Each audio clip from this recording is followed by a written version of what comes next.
Podcast. Yeah, that's right. You guessed it.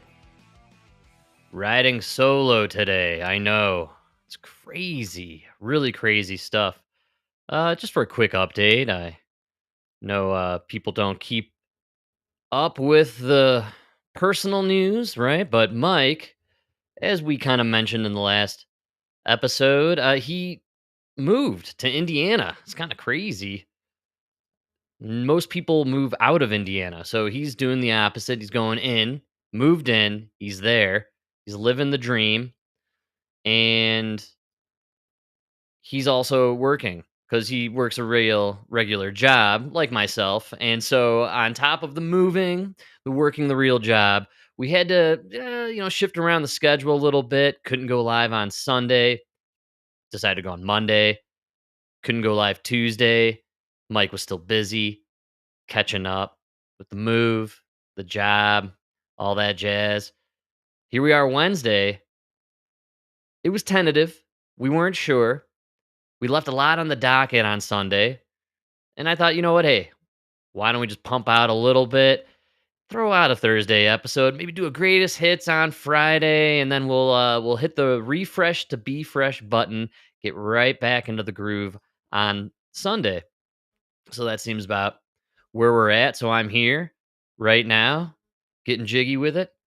I just listened to some Will Smith, so I'm feeling fresh, and I'm looking forward to maybe meeting some pretty girls. Was it pretty girls? Young girls? I think it was pretty girls. Yeah, the pretty girls.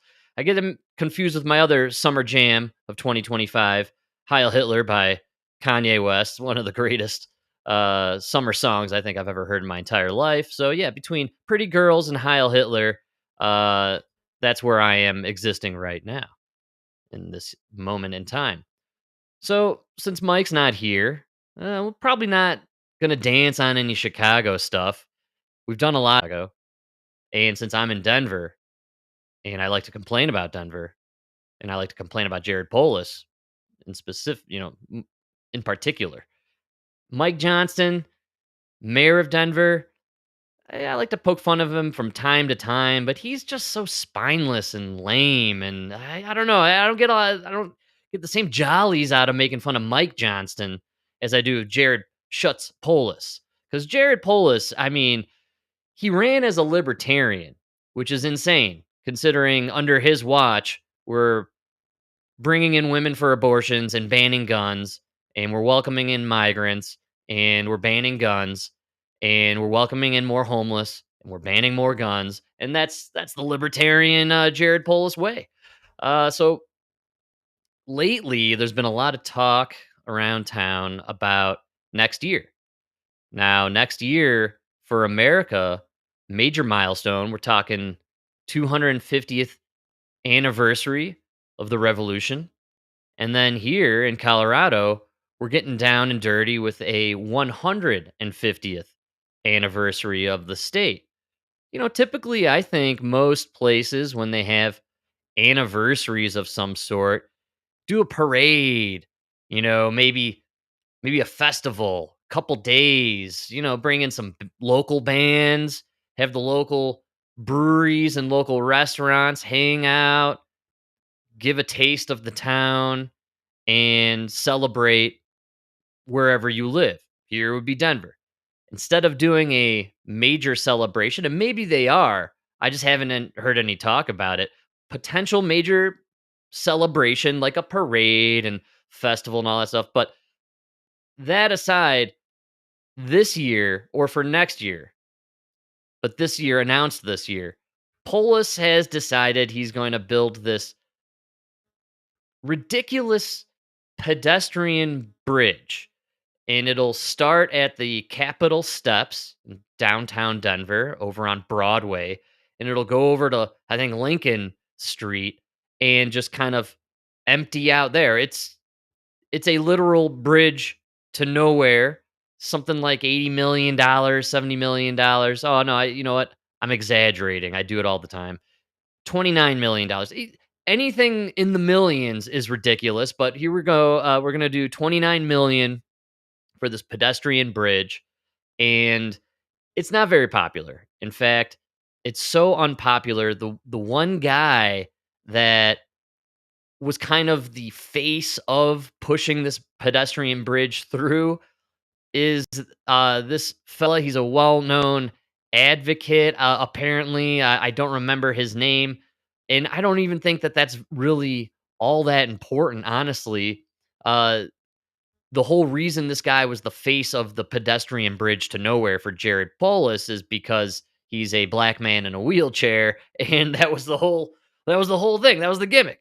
You got Polis, he's at the podium, he's announcing this bridge to nowhere. He wheels out the black guy who's handicapped and he's in the wheelchair, and then next to the black guy, as per usual with every Democrat televised event. They got the sign language guy going crazy next to him. So you got the sign language guy, you got the black wheelchair guy, you got Jared Polis, and they're celebrating this bridge to nowhere. And now, black dude in wheelchair going on a media bender right now, saying, "Look, I had no idea that this was a bridge to nowhere. I actually didn't even really know what this bridge was all about. Didn't even know my place in the whole gimmick, but apparently I was used as a prop by Jared Polis to be a black handicapped guy who's going to celebrate getting this pedestrian bridge from the state capitol out into Lincoln Street to the middle of nowhere for absolutely no reason. Everybody celebrate. We got black handicapped guy." So black handicapped guy going around there saying, "Hey, look, I didn't want this bridge. They just used me. I'm a puppet, or I was a tool, or they wheeled me out just to give a little bit more push, a little more publicity for this pedestrian bridge that nobody wants." And so now, because a lot of info's gone out there about this bridge, and people aren't happy, so now Polis decided, okay, look, we're going to do a poll. Let's bring this to the people. Let's see what the people are saying. And he's unleashed a poll for everybody to fill out, basically answering, do you want this bridge? If you don't want this bridge, what would you like to spend the $29 million on instead of a pedestrian bridge to nowhere? And I know this sounds crazy and all, but me personally, I'm a commuter. I drive a lot back and forth between the city. I wouldn't mind seeing $29 million put towards fixing the roads. I'm not even talking about expanding the roads, man. I'm just talking about fixing, like filling in the potholes, painting on some fresh lines. Maybe if you're feeling it, resurface the road. That would be something, right? I mean, that's what they do in other states. We don't do it here in Denver. Except now we're doing a small 5-mile stretch of I-25 right downtown, probably so all the elites who come and visit Denver can see our nice roads just basically leading up to and leaving from the Capitol building. So we're doing that. We're paving some road. That project I looked up, I think it's running about $29 million, if I'm not mistaken. Maybe 79 million. Maybe that's where I got the 79 million. Either way, when we're talking tens of millions of dollars, let's scrap the pedestrian bridge and let's do some road work, man. Painting, pothole filling, resurfacing, paving, something, anything, man. No pedestrian bridge. Let's do some road work. Right now, though, to kind of give us a little information about what's going on and maybe creep into the mind of old Shuts Polis himself, I got a little clip for us. This is from Channel 9 News, and this is a bit of a deep dive here, and we're going to rock it out. Governor is now asking the public to vote online on whether to build his controversial $29 million pedestrian bridge project on the front lawn of the state capitol. The governor launched that online vote today, as we learned that Democrats and Republicans in the next committee to consider that project are unanimously opposed. It's hard to see where you can justify the funding for something like this. Democratic Governor Jared Polis has done the impossible. This is a $29 million art installation that I believe is financially irresponsible. and completely tone deaf. The governor has united Democrats and Republicans in opposition to his idea to build a pedestrian bridge on the front lawn of the state capitol to celebrate the state's 150th birthday. I don't care if you're Democrat or Republican, this isn't right for our state right now when we're going to be facing some really difficult decisions from a budgetary standpoint. The next stop for the controversial pet project is the Capital Development Committee, where all 4 Democrats and 2 Republicans tell us they oppose the project. I just have not heard from it. Have not heard a clamoring of people saying we must have this bridge. So the governor is launching an online survey where people can vote on whether to build his bridge. I can't tell if you're looking for a justification or looking for an escape route. Well, I'm hoping it's clear one way or the other, Kyle, right? Like what I would hate to see is 50.1 to 49.9. I'm really hoping 60, 70% of people want to see a walkway. 60, 70% of people don't want to see a walkway, want to see something else. Staff for the governor, who made his fortune in e-commerce, sidestepped our questions on whether this online vote will be binding. You know the internet, so you know the internet surveys are notoriously easy to game and manipulate. We used a lot of techniques to make it hard to game. I mean, yeah, sure, somebody can vote once from their phone and once from their PC. If you're really passionate enough to vote twice, go for it. But no, you can't just stand there. I voted 5 times. I got laptops, computer here, computer at work. I did my phone. I went on my girlfriend's phone. I even borrowed a phone from a coworker at work. I said, I got to vote, man. I got to swing this baby in the right direction. Voting multiple times on your device, it won't let you do that. The governor continues to claim the bridge will cost $18 to $20 million. Internal documents we obtained through an open records request show the actual projected cost is $28.5 million. Polis says $8.5 million of that will be taxpayer money, and his office is courting wealthy. As always, nothing is free, and it always comes from the taxpayer's wallet every single time. Thanks, Jared. Donors for the rest. Your philanthropic supporters, those folks, that's their money for them to spend as they wish. Colorado is facing a situation where families could lose health care, families and kids could lose food benefits.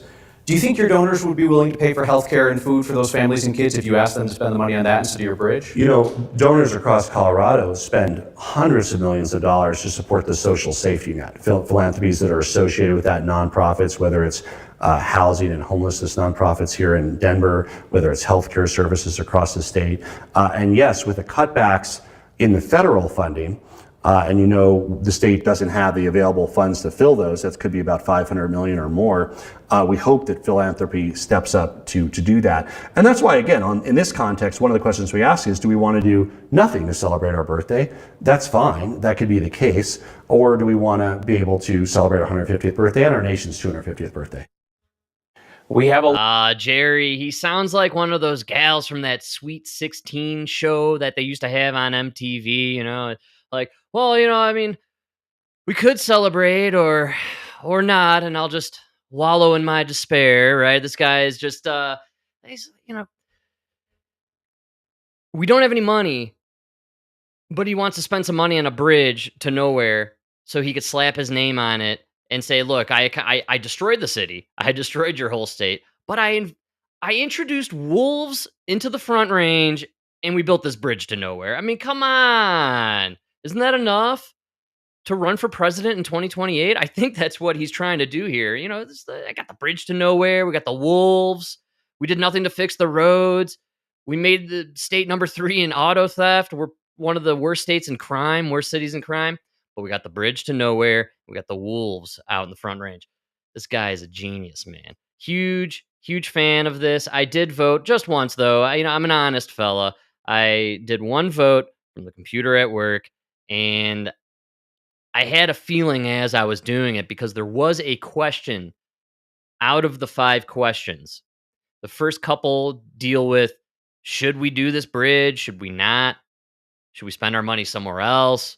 What are you thinking? Well, it doesn't give you an option to fill in your thought, but, it just has some buttons to click. And then third or fourth question down, it says, well, let's say we just decide to build this bridge to nowhere anyways, regardless of what you people think. Would you like it to be a big bridge or a little bridge? Would you like it to be a bridge that we spend a lot of money on or a little money on? So ultimately, they're going to build this bridge to nowhere. They just want to kind of calm down the angered people of Denver and of Colorado as a whole, who have gotten nothing out of this establishment that we have had for what, 4, 5, 6, 8 years. How long have the Democrats been in supermajority for in the state? Probably since 2014. I would argue the last decade or so, we have just had a supermajority complete rule by the Democrats here in Colorado. So it really doesn't matter what the people think through their mail in voting, through their online petitions and pollings, which I'm sure they're able to rig on some level via AI coding and all that stuff. So it never matters anymore in Colorado. The people don't have a voice now. I mean, we have taxes coming out of our paychecks to pay for abortions for women from other states. So we're doing nothing for the people of the state. That's the bottom line. But I look forward to the traffic. There's going to be really awesome traffic going on downtown. Right now, where I go to work, I get off of I-25 southbound. I get off at Santa Fe. It's a major intersection. They decided to repave it, which is awesome. I rarely see repaving going on in Denver. But now they're repainting the repaving, which apparently takes multiple weeks, I guess. That's what they're doing with this repaving situation. They have a sign up on Santa Fe. It says PM paving and painting, as in the late night. We're going to be doing all this work on this road. So be advised, take a little extra time, maybe investigate an alternative route. I'm rolling in there around 5:50, 6 o'clock in the morning. They're still log jamming traffic at this exit, and they got the guys slowly going down the line, pulling up the cones to reopen traffic back up. We're shrinking a 4-lane road to 2 lanes for repainting. It's been going on for weeks. I got nowhere to go, right? So finally today I decide, you know what? They've gotten me for like a week and a half straight with this insane retarded traffic where they're painting forever. So I'm just going to go one over. I'm going to go past Santa Fe. I'm going to go to Broadway, take that exit. Might add a couple minutes to my journey, but I'll be able to avoid the traffic. Not likely. Of course, the road before Santa Fe and the road after Santa Fe, which is Broadway that I went for, also under construction. They've shrunk those entrances and exits down to 1 lane. So that way, no matter which way you're going, left, right, straight, you're all in 1 lane and the traffic is backed up into the highway. So every major exit on I-25 in the downtown area is being worked on, which is great. But they're doing all the work at the exact same time. So nobody has anywhere to go when you're trying to exit I-25. That's the beauty of Denver. So we don't know how to plan our projects. We don't know how to kind of stagger the construction so that way traffic can flow in an easier manner and maybe be a little more efficient. Maybe we can have some commerce going on in the city. No, no, no. We do all the projects all at once. We log jam everything. Nobody's going anywhere. Nobody's making any money. No one's getting to work on time. That's the way they do it here in Denver and in Colorado. So I can only presume when they decide to build this bridge to nowhere that nobody wants, both Republicans and Democrats, nobody wants this bridge. They're going to build it. They're going to end up shutting down 2 major arteries of road in the downtown area for probably a year. I can only assume every project takes a year. They're repaving that 5-mile section that I was talking about of I-25 right now. They started 1 lane. They're slowly making their way to the 2nd lane. If you read the signs leading up to the construction and the repaving, it literally says conclusion of project January 2026. It's taking them 8 months to repave 5 miles of I-25. That's how we do it here in Colorado. But we're high, right? Legally, we're high. And if you don't live here and you need to get an abortion, come on down. We'll pay for it from our taxes. You're welcome.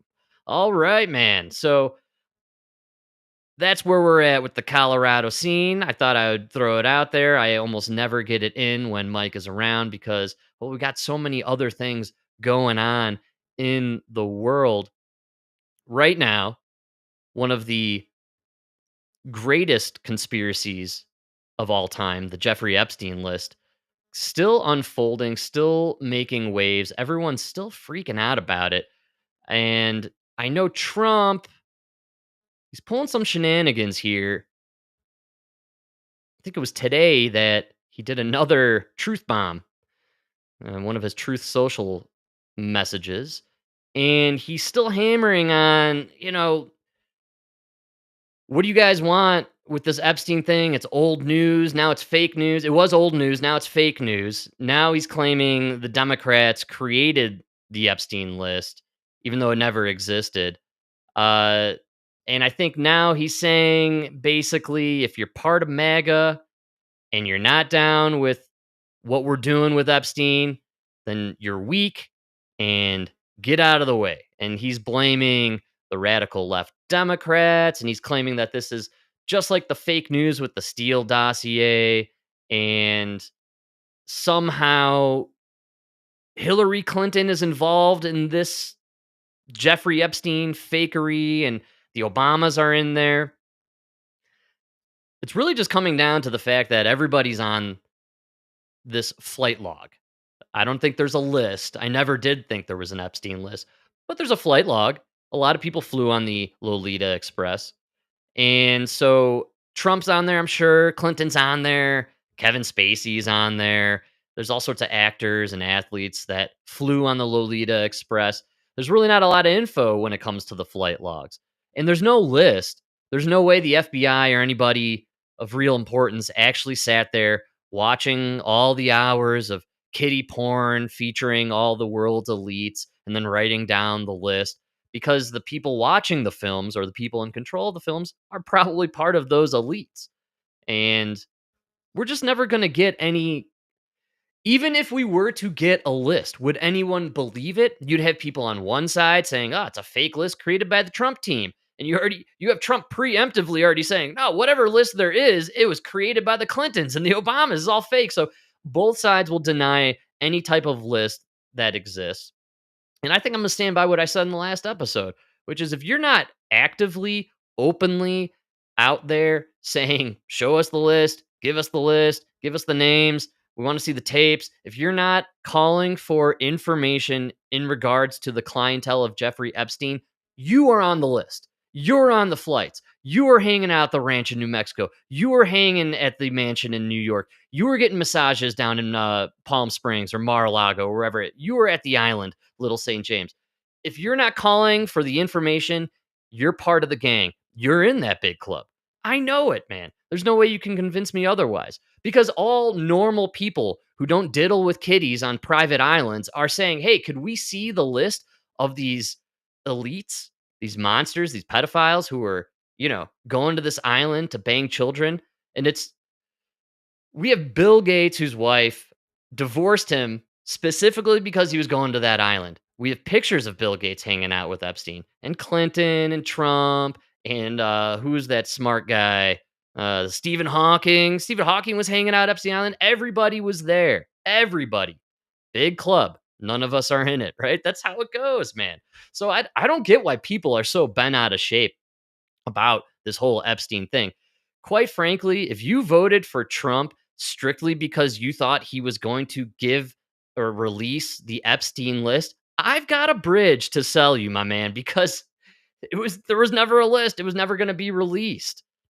Trump is in these elites, and he's in this group of elites. They're all part of this club, man. Come on. None of us are flying on these private jets or going to private islands or hanging out at private clubs at Mar-a-Lago. So if you're hanging at Mar-a-Lago, you're in that big club.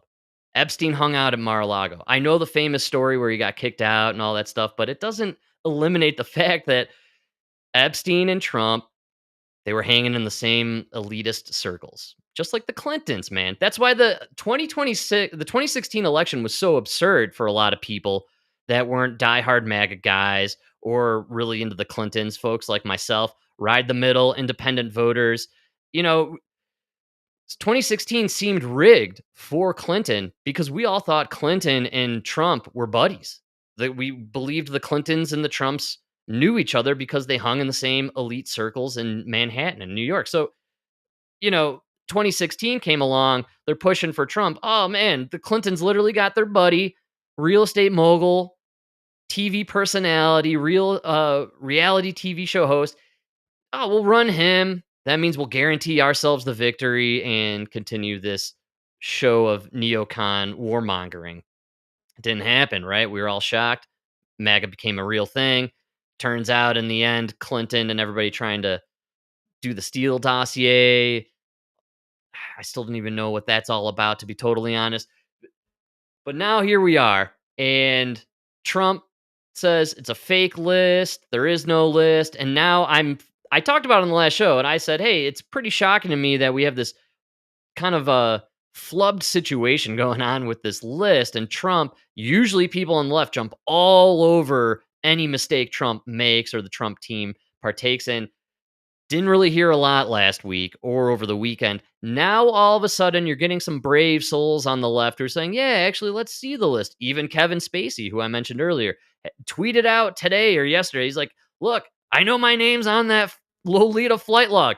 Release the Epstein list because I promise I'm not on there. And that's the kind of energy we need from maybe the truth tellers who really weren't up to nefarious activities on the island. And so with that, I do have a little action on some of the Epstein stuff. And in regards to there not being a list and there being also simultaneously information about people who were on the island doing the dirty, nasty deeds with the underage kids. So, there could be a truth here on both sides, no list, but also we know of names of players who were hanging out there. And so the best person for that kind of info, of course, Alan Dershowitz. That's right, man. He has a lot going on with the Epsteins, with Trump, and he seems to know a lot of information about the previous court case when Epstein went to jail the first time. Is the government hiding a client list or anything that the Trump administration could release tonight? No, there is no client list. There never has been a client list. A client list suggests that Jeffrey Epstein made a list of people to whom he trafficked women. What there is a redacted FBI affidavit from accusers, and there are several of them, from accusers that accuse Jeffrey, that accuse various people of having improper sex. And that has been redacted. The names of the people accused have been blacked out. Now, of course, because I was the lawyer and I did all the investigations, I know who all these people are. I could figure out, based on everything that I saw, who Mr. X is, Mr. Y is, and Mr. Z. I can tell you right now, none of them are public figures who are currently in office. Some of them were previously in office. Some of them are dead. But there is no client list. And this comes from Dershowitz, who I believe had to admit he did receive a massage. I don't know if it was Epstein Island, the Manhattan penthouse, or the house he had in Palm Springs or wherever he was at. He got a massage, and I think his whole claim was he kept his pants on during the massage, or he was wearing his underwear, some element of clothing still being worn got him off the charge, if I'm not mistaken. Actions could be undone if you go to court. So many of the things that are being suppressed by two judges in Manhattan, and they're doing it largely to protect the alleged accusers who are, in the view of the judges, victims, even though we don't know what their actual status is. But the judges have issued orders, which is why I can't disclose things I'd love to disclose, saying that you can't disclose this information. But Pam Bondi and the Justice Department and Donald Trump are not responsible for that. I don't know of any information that they could disclose that they haven't disclosed. Now, maybe there is some, but I'm simply not aware of it. And so I think it's important to place the blame where the blame deserves to be placed. the vast majority of people who are in the files, and I know them all, I've seen all the names, the vast majority of them have already been disclosed. They're in articles all over the world, they're in books that have been written. So if we got everything, you would be shocked how few names are there that haven't already been disclosed. The media hasn't, by the way, done a good enough job in finding the people who have been disclosed in the public record. Wait, you're saying the media wasn't doing their job? Investigating powerful people who maybe control the media? You're saying they didn't invest these people? Come on, man. That's crazy. All right. Well, it's right there. And I actually believe this guy. I fully believe him when it comes to the elites, like the Illuminati and the Club of Rome, the Committee of 300. They have to tell you what they're doing when they're up to their evil deeds. It's the only way they can karmically get away with it spiritually. They believe in this stuff. You may not, but the evildoers believe it and they follow it and they abide by it. That's why we have all the crazy satanic imagery at the Grammy Award show or at the Super Bowl. That's always imagery kind of predicting, or not predicting, just showing us actually what maybe is to come, what kind of evil is being unleashed on the public, the gates of hell that are being opened. That's so they always have to tell us what's going on, who's doing what evil is, taking place. So of course, when it comes to Epstein, I'm sure the breadcrumbs are there. I'm sure everybody has at some point admitted, oh yeah, I have hung out with Epstein. Oh yeah, I did go to the Diddy parties. See, I think it always kind of plays along that route where they were there was an acquaintance, maybe a get together, maybe a flight log. But you don't know. That's the point. But they're still telling you. These people can all partake in these evil deeds at Epstein Island, and they can deny anything that was going on there. But at the same time, they've admitted it spiritually, right? Oh, I'm on the log. I was there, but we were doing a film festival. I think the Kevin Spacey one, where it's like that specific flight on Lolita Express is like Kevin Spacey, Chris Tucker, one of our favorite Tuckers. We have some not so favorited Tuckers. One of our favorite Tuckers is Chris Tucker. Chris Tucker, Kevin Spacey, Bill Clinton is one of the more famous Lolita Express flights, and they were going to some like Live Aid concert or something in Africa, allegedly. And maybe it's very believable. Maybe of the 17 times Bill Clinton flew on Lolita Express, like 5 or 6 of them were actual public affairs and things that they were actually going to speak to people or do something positive. But the other times, he was hitching a ride down to Little St. James Island to have himself a good time, getting some of those spicy back massages Bill Gates is always talking about, right? So they have to tell you the evil. And that's why I like this interview with Dershowitz. He legally can't tell you the names that he actually specifically knows of that were partaking in activities with Jeffrey Epstein. But he can tell you do know the names. The names are out there. You've heard them float around. Bill Gates, Bill Clinton, anyone named Bill Richardson, pretty much anyone named Bill, they've been to the island, and so on and so forth. So the information's out there. They always tell you the evil that they're going to do before they do it, and then they always admit to the evil they've done because it's this karmic resonance in the demonic satanic realm that they abide by. And so we have the info. We probably have all of it. Just like with Fauci and Bill Gates, COVID and AIDS, that info's out there. We played a clip of Bill Gates being interviewed when he was doing his book tour about 6 months ago. And they asked him about RFK Jr.'s book, The Real Anthony Fauci, telling him, hey, there's some really damning information in that book, and it says a lot of evil stuff about you and Tony Fauci. And what was Bill Gates' response? Well, they'll have to just decide for themselves when they read it. Yeah, well, that's him saying, well, that's the info. It's out there. It's true. I'm not going to deny it. You make your own choice about what you want to believe. And for my own demonic, karmic resonance and positivity and all that crap that they subscribe to, he's He's just got to maybe admit by not denying, right? So the evil's out there. All we have to do is read it. And these elites, this 1% of the population, the Club of Rome, the Committee of 300, the Illuminati, they bank on the fact that we're all retarded, that we are literally in idiocracy right now. And everybody is too busy smoking grass, jerking off to porn, and watching TikTok to even care or think about or read into what these elites are up to. They really do bank on the idea that nobody reads anymore. So sure, print it in your book, RFK Jr. Go for it. Who cares? I don't care. No one's going to read it. And if they do, they won't believe what those people say, because I go around talking about RFK's book all the time. I tell everybody about the real Anthony Fauci, and I'm met with the exact same resistance and response. Oh, that anti-vaxxer?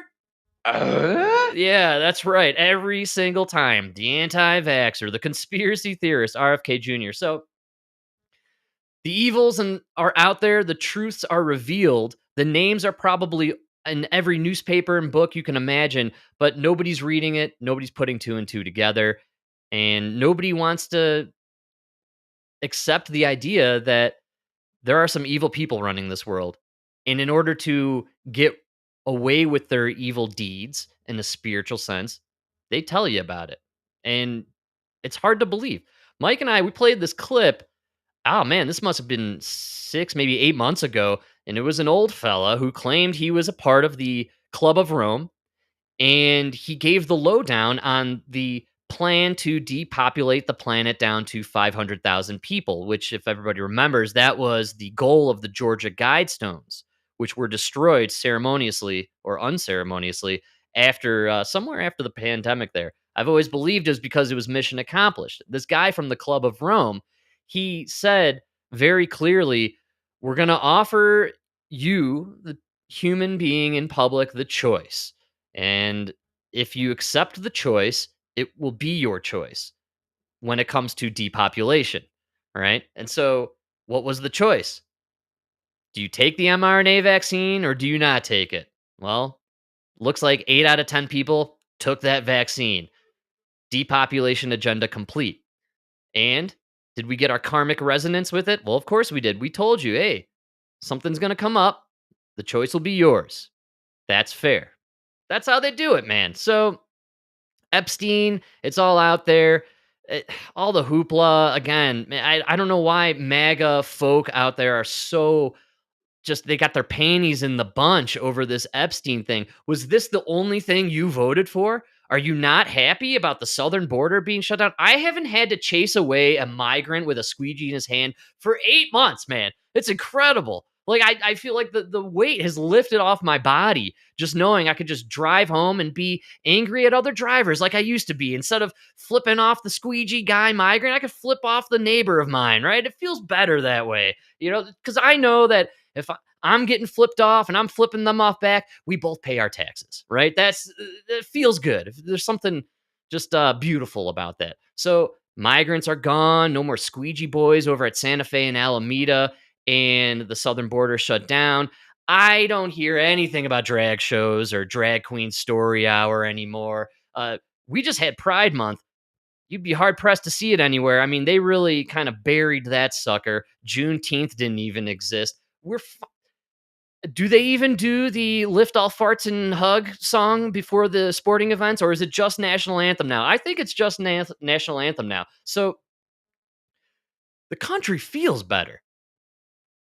We're producing again. We're bringing jobs back to America. We're making America great again. Haven't we accomplished a lot?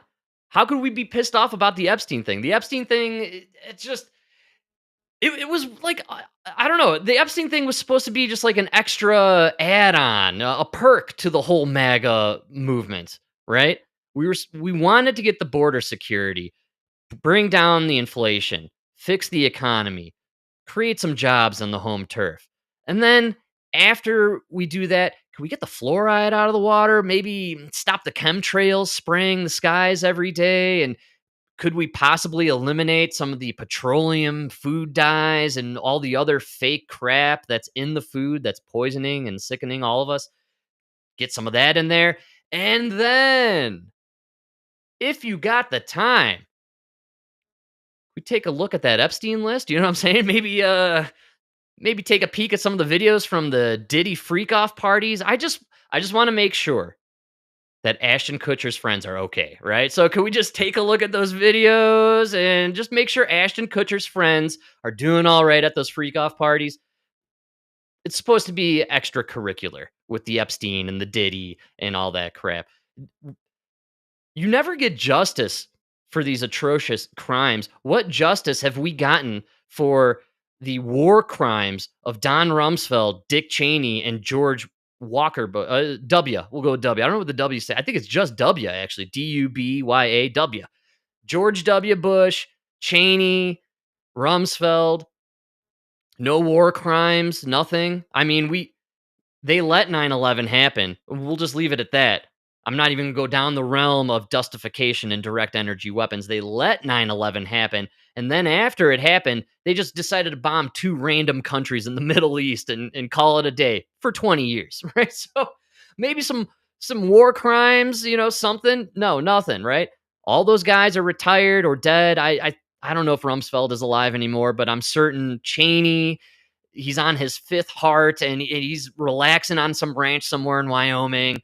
And Bush also hanging out in Texas somewhere doing his paintings. These guys are they're living out their retirements and they're enjoying their lives. Nothing will happen to them because of the crimes that they committed when they were in office. And the same thing will happen to Obama, Clinton. I mean, it's common knowledge now that Clinton was running a cocaine operation when he was governor down in Alabama.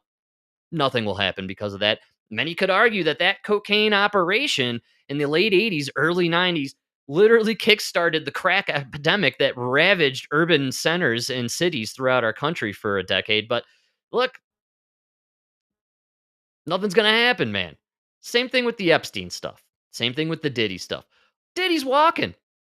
Epstein practically walked until he quote unquote killed himself. And then, the only video we have of it is missing 3 minutes or so. And it's also at an angle and it doesn't even really show the full door. But look, nothing happens to these people. I still stand by my belief. Epstein, still alive. I really do believe it. He's walking free. And I don't think the Ghislaine Maxwell in jail is the actual Ghislaine Maxwell.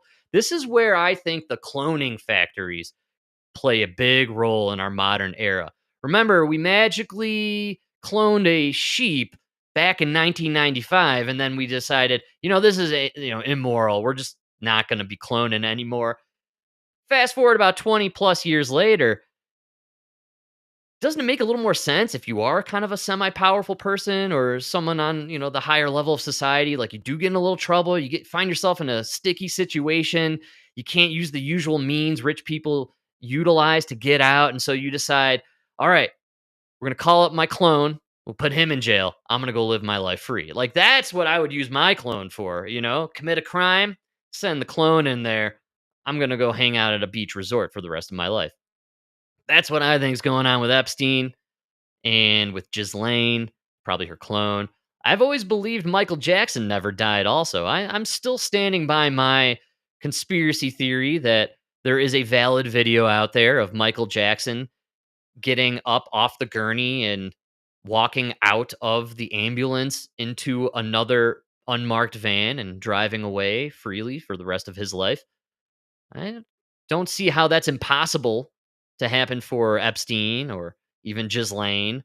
Epstein, there's a lot of talk out there that people who were at the prison the night he supposedly killed himself, they claim there was some military level activity going on in the loading docks and that something took place that night that kind of alluded to a secret transfer of an inmate of some sort. This is something they do often. They transfer high profile inmates in the dead of night and in secrecy, and so they just so happen to be doing that protocol the night that Epstein they killed himself. So who knows? Who knows? I think I just cut myself off.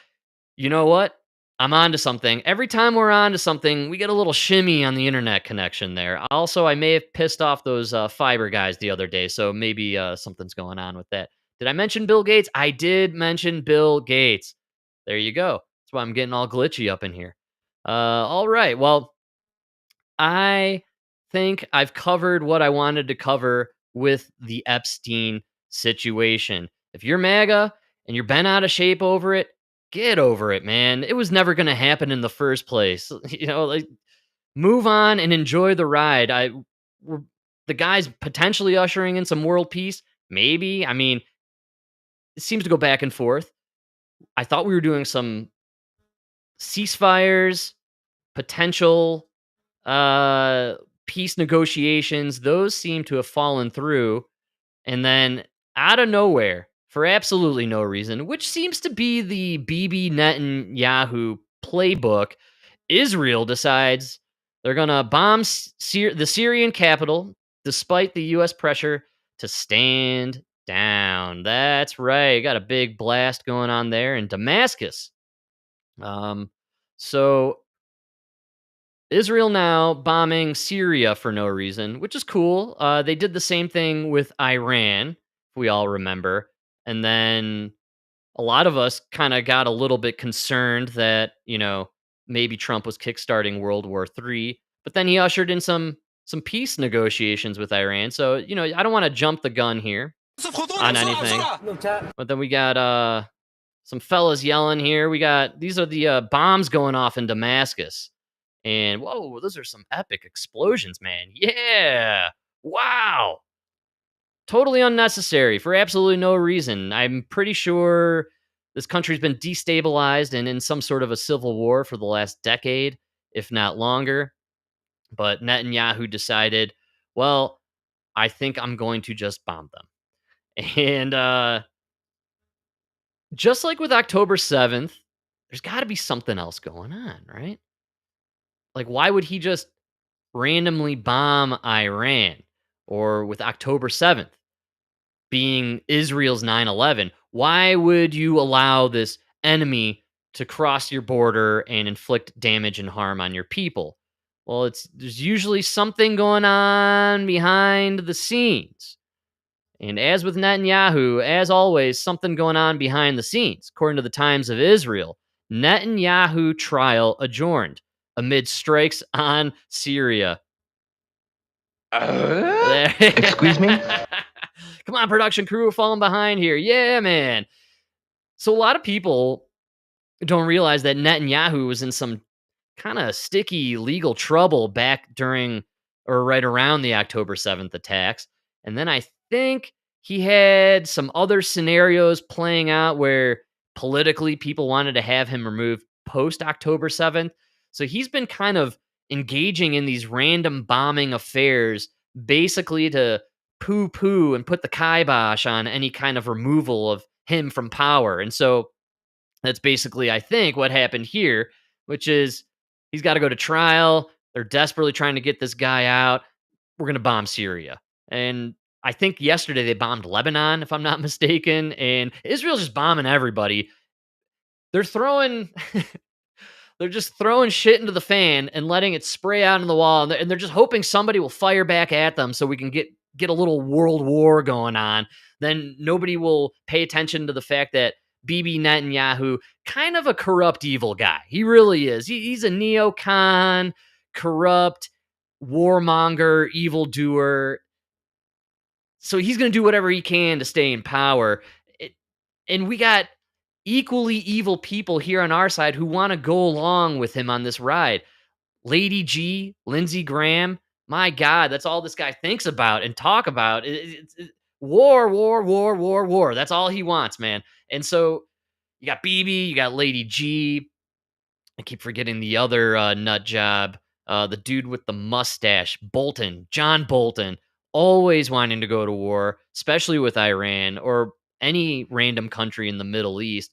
So that's why Israel bombed Syria. Yeah, see, they've bombed so many people, I'm like forgetting which country I got a name for the bombing, post bombing. But they bombed Syria to stop the trial for Bibi. This guy, no good. I'm going to throw it out there. I said this right back when he bombed Iran. I don't support this dude. I support the Jews. I mean, we were always supporting the Jews, Jewish people, right? I'm not so down with this guy Bibi Netanyahu. He seems to be really keen on kickstarting the World War III, getting the red heifers up to the temple, doing the slaughter dance. He's really into this biblical stuff. So I think we gotta get away from the Bibi Netanyahu, cut the ties. You know what I'm saying? But we can't because we own Mossad, or we are Mossad. I think, right? Where's Ian Carroll? I need Ian Carroll here right now to tell me how the Jews are controlling all of us and dominating, ruling, and destroying the world. That's what we need. Some Ian Carroll here, man. But yeah, we're moving along. That's going to play out into something, or it's going to be nothing. It seems like we're constantly bombing people and then nothing happens. How many times have we bombed the Houthis in Yemen? How many times did Obama bomb the Houthis in Yemen? Obama's still, I think, the king of drone bombings. Nobody ever talks about it. It's amazing. Could you imagine being one of these people in an African country nobody's ever heard of, and a drone flies over and bombs you, and you're not at war? You don't even know who bombed you? It's just some flying machine cruises through the sky and drops a bomb on your tiny village. And then back in the United States, they're like, it was a Houthi rebel leader of Hezbollah or something. They always toss out some leader of some rebel community or group that you didn't even know still existed. And that's the reason we bombed, 25, 50 people in this small desert community in a country you don't even know how to pronounce. That's how we do it, man. Because we're a war state. We're always at war. Well, speaking of war, I am rolling down on the time. This is the fastest hour in the universe, folks. There is no doubt about it. But I did notice that we missed out on a very important moment in time back on Sunday, and which I feel kind of bad about, only because I recall a year ago believing, man, this is something we shall never forget. But we did. We forgot, all of us. Sunday was the 1-year anniversary of the Butler assassination attempt. Kind of crazy when you really think about it. I mean, first of all, the fact that a year has gone by. I mean, where has the time gone? It's got to have something to do with the heart machine, I'm guessing. But how could we forget the image of 2024, Trump rising from that pile of secret security officers, pumping that fist in the air with the blood streaked across the face? I mean, that is just an image to behold. And it's very interesting that we are a year removed from that day. And just this week, it was announced that there were 6 Secret Service agents suspended in connection with Trump shooting in Butler. Oh, yeah, that's right. So we're finally getting some firings for the stand down that occurred on July 13th. It was a stand down, and they also decided to put in a couple fat chicks there so that way Trump's face could be a little more accessible to the shooter, right? 1 year ago, we have now the 6 Secret Service agents suspended without pay. Hopefully they never serve again. And I thought it would be nice to just kind of go down memory lane and recall the events of that day. It has been 1 year since then candidate Donald Trump survived an assassination attempt during a campaign rally in Butler, Pennsylvania. A new report calls what happened inexcusable. Today, the president and the first lady attended the FIFA Club World Cup final in New Jersey. CBS's Willie James Enman has more on the president's reaction to that report. Willie James. Jerika, good evening to you. The president is speaking out about that moment that nearly ended his life 1 year ago. This comes as a new report from a Senate committee details a series of failures by the U.S. Secret Service. So now we're admitting he did get shot, though, right? Is this accepted in the legacy media mind frame? Are they now okay with claiming, Yes, he did get shot. The bullet did graze his ear. 8 bullets did fly past his head. A person actually did die in the audience. 2 people were horribly wounded. Like, this was a real shooting. It really occurred, not fake. Service. I got whacked. There's no question about that. In an interview with daughter-in-law Laura Trump, the president reflected on the moment that nearly ended his life and the investigation into the assassination attempt. They briefed me, and I'm satisfied with it. I'm satisfied with it. They should have had somebody in the building. That was a mistake. A new report released today by the Senate Committee on Homeland Security and Government Affairs called it a cascade of preventable failures. It found at least 10 requests for additional resources to protect then-candidate Trump were denied by the Secret Service or unfilled. Denied. So, yeah, this was planned. They were told to stand down. Nobody was on the roof. And on top of all of this, it was the only rally that CNN covered live that summer. And for inexplicable reasons, they had a slow motion camera on hand for this event. So CNN was in the know. Everyone was in the know, except for Trump. Kentucky Republican Senator Rand Paul chairs the committee and is demanding accountability. I think it was a cultural cover-up for the agency. They did not want to assess blame. They did not want to look internally, and they wanted to discount any of their actions that might have led to this. Secret Service Director Sean Curran said in a statement the agency took a serious look at our operations and implemented substantive reforms to address the failures that occurred that day. 6 Secret Service personnel have already been suspended.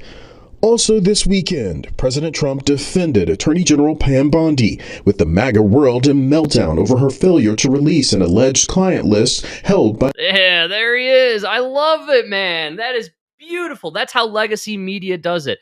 They give you about a minute and a half on this shooting that occurred last year against a presidential candidate, and they incinerated the body of the shooter. They wiped clean all evidence from his home. We have no information about this guy. We literally know nothing about Thomas Crooks. But never mind all that. Aren't you still outraged that we haven't released the Epstein List? Like, come on! Look, it's the Epstein List! That MAGA world, they're split. They're going crazy. It's a civil war. Right? In the same clip, couldn't you leave Epstein for another topic, for another news item? Maybe you could just dedicate 2 solid minutes to this ridiculous scenario that unfolded in Butler, this moment in time that we have zero answers from. I mean, we know more about the Kennedy assassination. This is crazy. We know more about the guy who assassinated the senator in Minnesota than we know about Thomas Crooks. We already have the manifesto from the Minnesota shooter. We got nothing from Thomas Crooks. Bibkiss. It's incredible. We'll never know anything. We're going to know 10 years from now, we will know the exact same amount about Thomas Crooks that we know about the Las Vegas shooter, when the greatest shooting in American history. 2 guys that we know nothing about and we never will. Why? The 3-letter agencies, my man. Come on. MK Ultra, you got the brainwashing, ketchup on the wall, ketchup on the wall. Top of mind. I'm willing to bet Thomas Crooks was a part of some sort of handling by a 3-letter agency. I imagine there was an element of brainwashing, MK Ultra level stuff going on with this guy. There's some great interviews of people who live in that town who were friends with the kid, teachers who worked with him on projects and all that jazz. This was a normal kid. He really wasn't a crazy person. So for him to flip out and start going to these shooting ranges where DHS goes to utilize shooting ranges. I mean, you have FBI and DHS at the same place this kid is showing up to out of nowhere to start shooting guns. And then within a 10-month time frame, he's all of a sudden, he's riding his bike with the ladder and the gun that he bought at Home Depot, and he's cruising, right? According to the original story, he gets there, props up the ladder, but then he didn't need to prop up the ladder because the ladder was already there, allegedly, and then he climbs up the ladder, and there's no cops anywhere, and he just sets up and starts firing away, right? That's the narrative. That's the story. I don't think so. MK Ultra, probably handlers involved. There might have been multiple shooters even, or maybe he thought he was a part of a team, just like with the shoe bomber guy that we were talking about a few weeks ago, or the Gretchen Whitmer, I still can't say her name. Gretchen Whitmer, her kidnapping case. It was like 8 feds and 2 fat losers who didn't even know what they were a part of, really. That's probably what Thomas Crook says. I've always believed that's what happened to Oswald with JFK.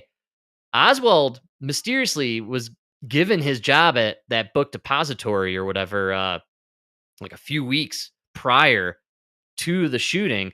I've always believed Oswald was just kind of doing his job. And then all of a sudden, the curtain flies up and there's a gun next to the window and he's just standing there and he has no idea what's going on, but all this chaos is unfolding on the streets before him. And then he just runs out the building to go see what's going on. And all of a sudden he's busted, man, and he's the shooter. Right? That's maybe the same thing was going on with this Thomas Crooks guy. We have no idea. Maybe he was in this MK Ultra mind control, brainwashing trance and just had no idea what was going on. All of a sudden, the trance he snaps out of it and he's laying on that rooftop with the gun in hand and just chaos is unfolding. And before he can even realize what's happening, he himself has a few bullets through his brain and he's out cold. And then, of course, they incinerated his body and we'll never have any evidence or knowledge about who he really was actually, right? So we don't even know if Thomas Crooks exists, man. He could be the same fictitious character as that weirdo Adam Lanza who allegedly did the shooting over at Newfork. Well, it doesn't matter. The show's going to be canceled now already because I brought up any kind of a level of questioning of the Newport, the Newport shooting. Why can't I think of the name anymore? It's the one that Alex Jones got sued for $10 billion. Well, either way, in my book, this is brainwashing, MK Ultra manipulation, and that's why they had to bury this Thomas Crooks story and the body itself as fast as possible. They couldn't let people poke around and ask questions. And here we are 1 year later, no info on the kid, and all we're left with is that beautiful image of Trump with the fist in the air and just the reminder of the divine intervention that occurred on that day 1 year ago to lead Trump into the election and to bring us to where we are now. We're living in a MAGA world and we're living a Maha lifestyle. And personally, I think we're in a way better place than if Kamala would have won. And because we're in such a good place with the Maha and with the MAGA, I'm willing to forgive whatever it is that's going on with the Epstein list. It's really not that important of a list. I personally find it very funny. And when it comes to conspiracy theories, it's a kick-ass conspiracy. It's not a theory. It was an actual conspiracy. Epstein and Maxwell were working for the CIA, Mossad, and MI6, and they were collecting compromising materials on powerful people to push agendas internationally. It's not very hard to understand. It's still going on now. We just don't know who the current Epstein is. All right. So this goes on in perpetuity, man. As long as these major powers are in control, this is the world we're living in. So if you're bothered, if you're anti-MAGA now, you're anti-Trump now because he's not releasing the Epstein list, and he seems a little squishy on the issue because maybe he might be on that list. Well, let it go, man. The Epstein list is the least of our worries. We still got to avoid World War III with China. We still got to stop whatever the hell's going on in Ukraine. We got to put the kibosh on Bibi Netanyahu. This guy's going to bomb every Middle Eastern country ever in the next month or so. And man, I would just really like to get the poison out of the water, the petroleum out of the food, and the aluminum out of the vaccines. And maybe, just maybe, could we stop the chemtrails in the skies and end the geoengineering? It would just be nice to get there. And we're on that path. I believe it. I really do. That's why, for me, no big deal with the Epstein case. We already know. Do you need to see the pictures? Do you need to see the list? Can't you just comfortably live your life knowing that our world is controlled by super corrupt, disgusting pedophiles who are demonic Satanists? Like, come on, just accept it. All right, we've lived this long through it. We might as well just keep going to the other side, right, all the way to the end. You don't You don't run the marathon and walk the last mile. You know what I'm saying? So just keep going at it, right? Well, folks, that's all I really had planned for you today. I was gonna maybe do some stuff on the weather modification, but I hit that hard in the last episode. And I'll give a breather to it for it to you for the weather modification. However, I'll bring it up on Sunday. I got some more stuff. We got a company creating their cloud seeding with lasers. Pretty cool. Very high tech, very futuristic. And as always, I love to play chemtrailing, geoengineering, weather modification stuff when Mike is on the show because I love to see him poo poo and destroy my weather modification theories. It's what I live for, people. I need balance in my life, and I need somebody on the other side to bring me back to reality a little bit. So we'll be doing that on Sunday. I want to wish everybody a great rest of your week. Enjoy your Wednesday evening. I hope you all have a fantastic weekend. Hopefully, we can avoid any World War III like scenarios. It'd be nice to get a little Epstein info, but we won't. And I do know next week we'll be able to celebrate the passing of the anti-weather modification, anti-geoengineering bill being passed by MTG. So until then, folks, have a great week. Thanks for tuning in, enjoying the good times and great oldies. Both Mike and myself will be back on Sunday, and we will see you then. I don't know if I have anything to play us out, actually. Mike is the DJ, Rodfather. I am no DJ, unfortunately. Maybe I'm a DJ. Not really sure.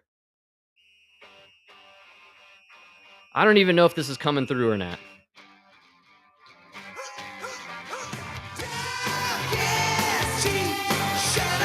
It might be playing, I don't know. If not, we're going out on silence, people. Thanks for listening. We'll see you next time.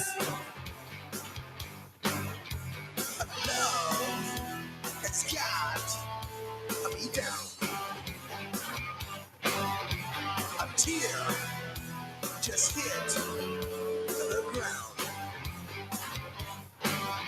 So I started writing you this song, but the words I wrote you